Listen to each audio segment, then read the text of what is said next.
You ever notice how success stories sound very clean in hindsight? Overnight success, natural talent, born to do it. Nobody ever says, yeah, that person cried in their car 3 times a week for 2 years, but that's usually the real story. Today we're talking about perseverance. Not the Pinterest quote version. Not the just believe version. I'm talking about the gritty, awkward, slightly embarrassing version, the version where you try, fail, try again. And your friends politely stop asking how it's going. If you're in a season where things aren't working, this is for you. Let's talk about what it really looks like to not give up. Let's start with Thomas Edison, the man who helped give us the practical light bulb. Here's the part people love to quote.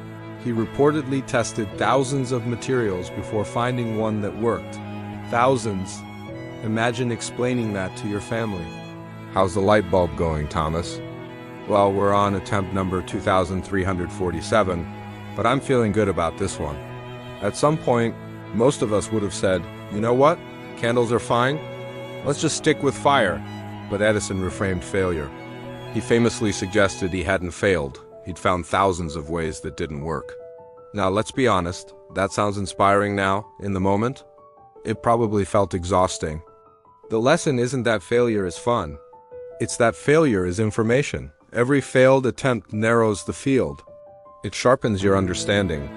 It builds competence quietly, invisibly. Persistence isn't blind optimism. It's disciplined experimentation. We live in the microwave generation. We want six-pack abs in 7 days. We want businesses profitable in 3 months. We want mastery after 1 online course and a strong cup of coffee. If success doesn't load as fast as Wi-Fi, we assume it's broken. But perseverance operates more like dial-up internet, slow, noisy, occasionally painful, but once it connects, powerful. Consider J.K. Rowling. Before the global phenomenon of Harry Potter, she was a single mother struggling financially, writing in cafes while her child slept beside her. Her manuscript was rejected again and again. Multiple publishers said no. Now imagine receiving those rejection letters, not 1, not 2. A stack. At some point, doubt gets loud. Maybe they're right. Maybe this isn't good enough. Maybe I'm wasting my time. But she kept submitting. Eventually, a small publisher took a chance. The rest is publishing history. What's powerful here isn't the fame. It's the gap between rejection and recognition. That gap is where most people quit. Perseverance is staying in the gap. Rejection has a strange way of feeling personal.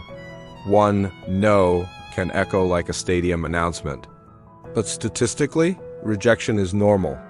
If you send out 10 applications and hear nothing back, your brain says, you are fundamentally flawed. Reality says, welcome to the process. If rejection were fatal, humanity wouldn't exist.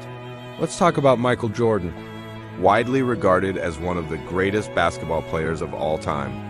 But he didn't make his high school varsity team on the first try. Cut. Imagine that moment. You believe you're talented. You see the dream. And then, not good enough. He didn't respond by declaring basketball overrated and taking up competitive knitting. He practiced relentlessly. He once said he missed thousands of shots in his career. Lost hundreds of games. Missed game-winning shots repeatedly, and that, he said, is why he succeeded. Notice the pattern? Failure wasn't a verdict, it was training. Social media shows you the highlight reel.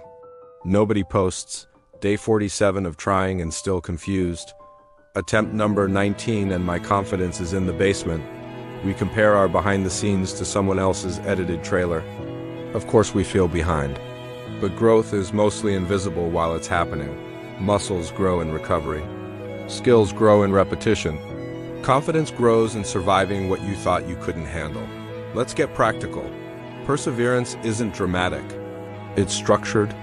It looks like showing up when motivation is gone. Refining your strategy instead of abandoning the mission. Separating identity from outcome. You are not your last result. If something failed, that means the approach failed, not you. That distinction matters. Edison adjusted materials. Rowling adjusted submissions. Jordan adjusted training intensity. They didn't abandon the dream. They adjusted the method. Now, let me ask you something.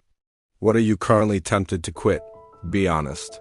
Is it the business that's slower than expected? The creative project that isn't gaining traction? The degree that feels overwhelming? The fitness goal that hasn't moved? What if this phase isn't proof you're incapable, but proof you're early? Struggle is not a stop sign, it's a strengthening phase. Here's the truth. If you quit today, the discomfort ends, but so does the possibility. If you continue, the discomfort might stay a while, but so does the potential. Every meaningful achievement sits on top of a pile of attempts that didn't work. Not glamorous attempts, not Instagrammable attempts, just consistent ones. So don't romanticize the struggle, but don't resent it either. Use it. Let failure teach you. Let rejection refine you. Let setbacks strengthen you. Because perseverance isn't about stubbornly doing the same thing forever. It's about intelligently refusing to surrender your future to a temporary result. You are allowed to adjust the strategy. You are allowed to rest. You are allowed to learn. Just don't give up. Your current struggle might be the training ground for a future you can't yet see. Stay in the gap and keep going. If this resonated with you, like and share it with someone who's in their gap season. And remember, progress isn't always loud. Sometimes it's just quiet consistency.